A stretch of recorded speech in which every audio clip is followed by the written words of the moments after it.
garage is prepped for priming. All I have to do now is mask the car, which actually could take me a day. I got a lot to mask underneath it because it's all been painted underneath. So tomorrow I'll mask it, and either tomorrow evening I'll prime it or the next day. And yeah,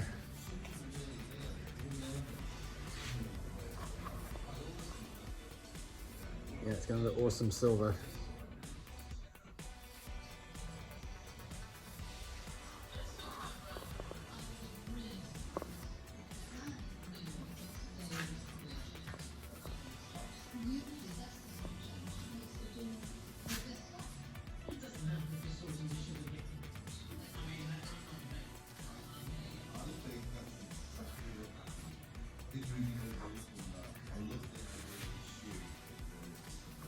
I don't really know how straight it is until it's in primer.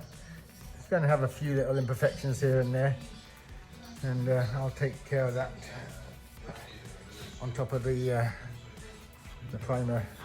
It's actually a polyester primer, so it's actually the same as the filler. So the filler will bond perfectly to it. If I have to do any more filling, well, I'll have to do a little bit here and there. So because I want to get the car all sealed at this stage, I know I still have quite a lot of bodywork to do to get my final straightening done, but I want to get it all sealed in epoxy primer, and then because of the window I need to get my high bolt sander on top of that done. This still allows me to do my major final bodywork and block sanding. So I'm going to go ahead and do that. And as you can see, I'm using aerosol to do the inside, but it's not a regular aerosol. It's actually the epoxy primer I'm going to use, but the paint company puts it in aerosols, and it allows me to get into tight areas where I can't really get the spray gun.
Right, the car's all masked and degreased and ready for its epoxy primer. So I've just epoxy primered the dash because I had to do that with one of the aerosol cans, which is pre-mixed and then pressurized. It's the proper epoxy stuff though, because I can't get over that ridge with a paint gun. At least I was right, I couldn't. Anyway, so I'm going to let that set up for a little bit and then give it another coat. But yeah, the old car's pretty much taped off.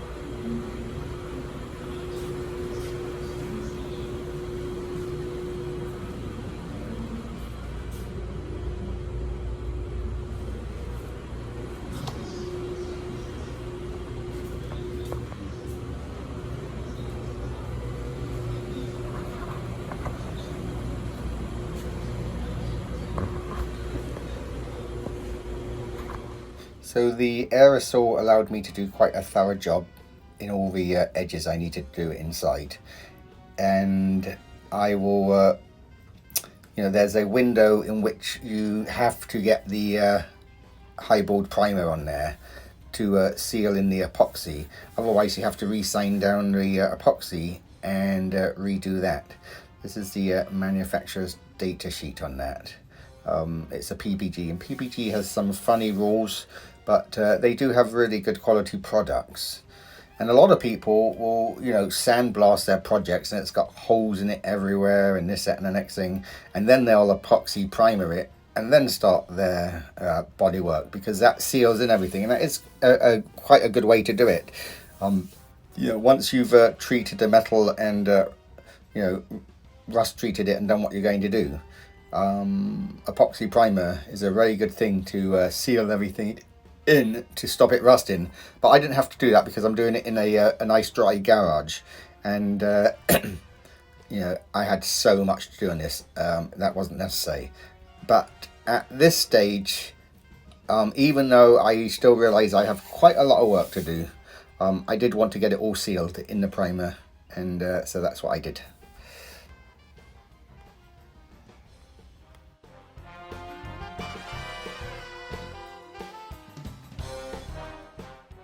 You know, different people have different ways for setting up their spray guns and different pressures. I like to basically get my fan as wide as possible, and then I'll just back it down just a fraction. And I do that the same with the volume of the product. I'll wind out the adjustment, and then I'll wind it in just so I can feel it on the trigger, and so that's my maximum flow. And then I'll turn up the pressure, and I'll turn down the pressure as low as I can and still get perfect atomization. So I still want to spray at the lowest pressure I can get away with, within reason. Because if you spray with too high a pressure, and you know, I've seen other people spray and I think, man, that's spraying really high pressure. It bounces a lot of the product off the surfaces and just fills the air up with product. Sometimes when you're doing the clear coat, you tend to do it at a higher pressure. It lays on flatter, but you'll get a lot of clear coat in the air.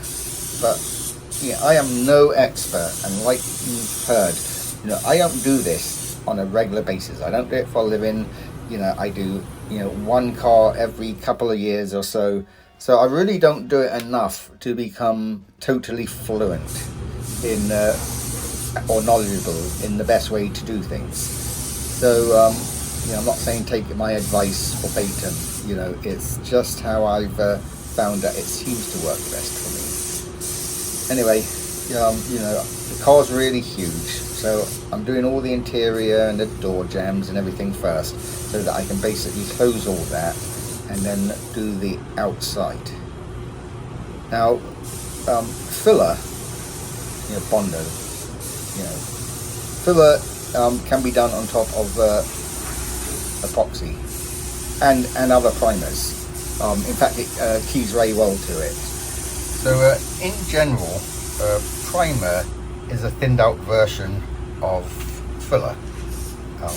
Well, there are different products, but in my case, the products are the same. So there's no worry about compatibility of the filler bonding to the primer.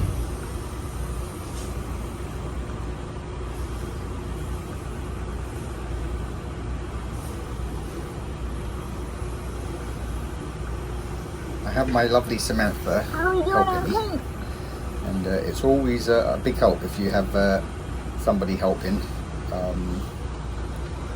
I often get Maximilian to help me, and he will spot me, so will Samantha, and someone will hold the hose, or I often actually hold the hose for Maximilian, because I actually think he sprays better than me, and I may or may not get him to help me actually paint the car.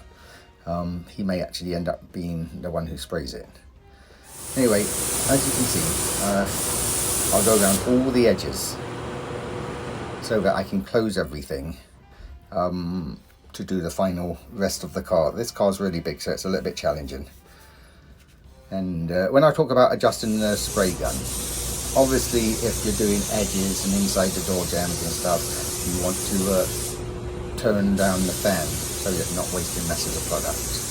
And this will often cause you to actually have to turn down the volume. a lot as well. So when I talked about adjusting the paint gun earlier, that's for doing your main flat body panels, which is where the gun's set at most of the time. It's quite exciting getting to this stage, because this pulls all my body work together and the hundreds of hours of hard work I've done, and I get to actually start to see what the final product's going to look like. So it's pretty exciting, but you still got to be careful you don't rush this bit, because cleaning your garage and masking is, you know, just as important as everything else. Because if you've got a lot of dirt and contaminants in everything, then that's not really good. And I know I'm only spraying primer right now, but it's still a good policy to almost treat the garage as if you were doing the paint. I mean, obviously not to that degree, because when I actually get around to painting it, I mean, I really try and clean the garage really well at that point. But obviously that important with the primer, or as important. You know, a lot of people spray their primers outside and in the field and etc, etc, and they can get away with it.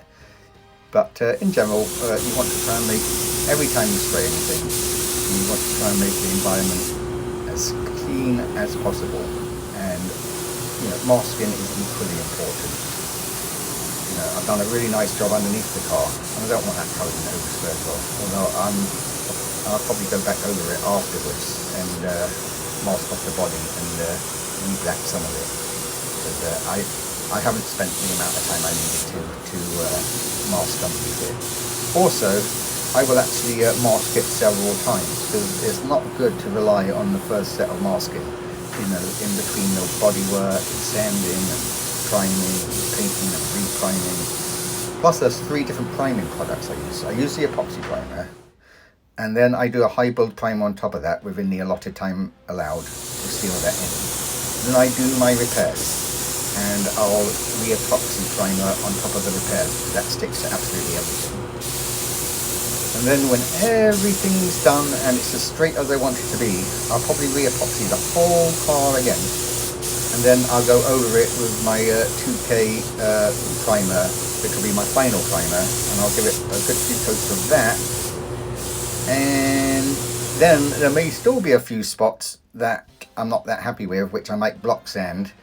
And if I go through, I might re-epoxy those little patches, and then I'll do my final primer on top of that, and then DA and block sand the car finer and finer until I get it almost like glass, but you know, with the right coarseness for the paint to stick to it. And at that point, I'm ready to paint a silver. I'm still a long way off the silver stage at this point, even though it looks like it's coming together fairly well.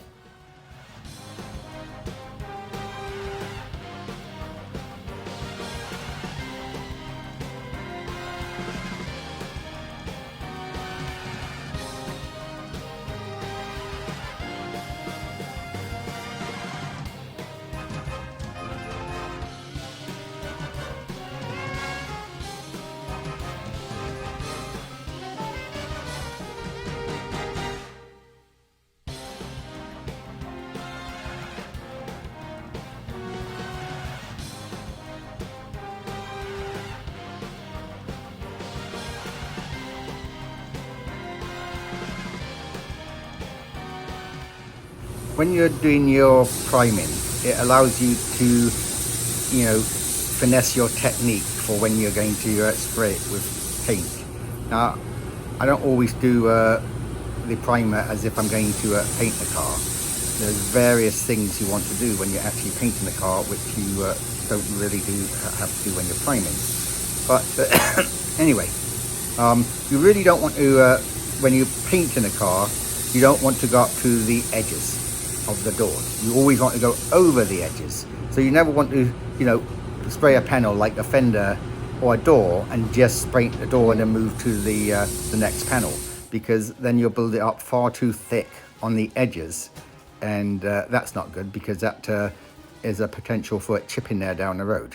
So you always want to go like 6 inches past any seam, and then bring the next panel over that and come in. But also on a car, you always want to try and keep the panel basically wet, so that when you, for instance, if you were going to paint the roof, you would probably start with the outside edge of the roof and work your way in towards the middle, and then you go around the other side of the car and you pick up where you had just last sprayed, because that's the wettest, and you would start spraying from the middle and then pull the panel towards you. So there's quite a big thought process that goes through when you paint a car, and you know, there's different factors as well. You know, how hot a temperature is it? You know, how quick is your paint flashing? How good is your paint booth from the point of view of removing overspray, etc. And you know, you want to also use the correct speed of activator, because you can get slow, medium or fast activating speeds depending on what your temperature is, etc. So anyway, all those factors are equally important.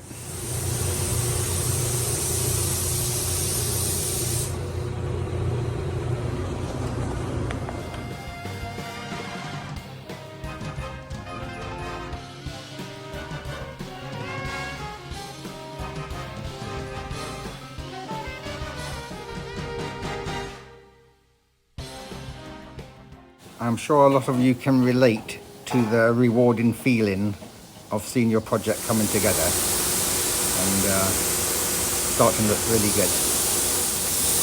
I have the luxury of having a brother-in-law who is really amazing at all these types of things. So often, if I'm in doubt, I will call him and bounce some ideas off of him and see what he thinks. Now, what he does is very, very different from what I do. I mean, he'll take old Bentleys and Bristols, and you know, he's doing $1 million cars, and he's using different products in a different country with different regulations, and so some of the things don't cross over that well, and I do quite a few things differently from how he would do it. But he's also dealing with pristine metal in a lot of cases, and everything's new. I will often research things I'm not 100% sure about, and I'll watch other people's videos who I have quite a lot of respect for in you know, products that they, you know, do, and their restorations and things. I actually quite like Bad Chad. I don't necessarily agree with everything he does, but I mean, how creative that guy is, and how he just gets stuck into everything, you got to really respect that. And you know, he's been doing this for a long time, and I do think a lot of the ways he does things is very, very good and very creative.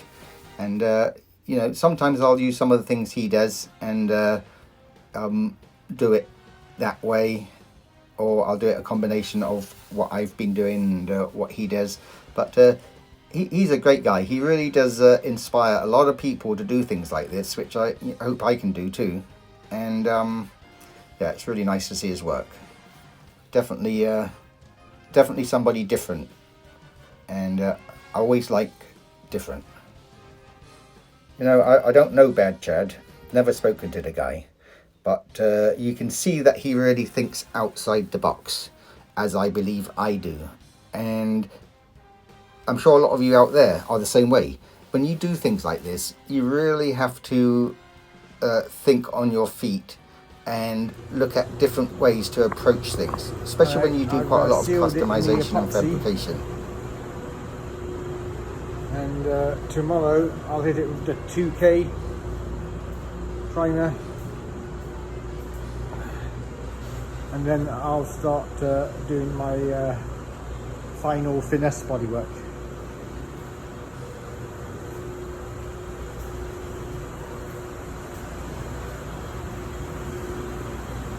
But I feel very satisfied.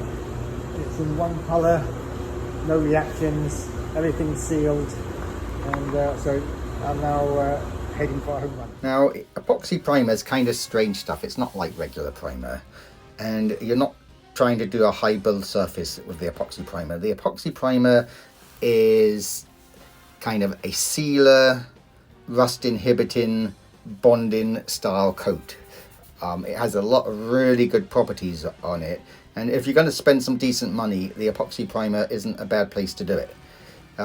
Your finish will actually look quite blotchy after you've epoxy primed it. It doesn't give you a primed looking finish necessarily, and you won't get that until you do your final primer on top of that. Reference, then it will come together really nicely. I used 3/4 of a gallon mixed epoxy, which included doing the dash, the door jambs, and doing a nice thick coat over the whole car and going over quite a few areas twice. So 3/4 gallon, and I used a 1.7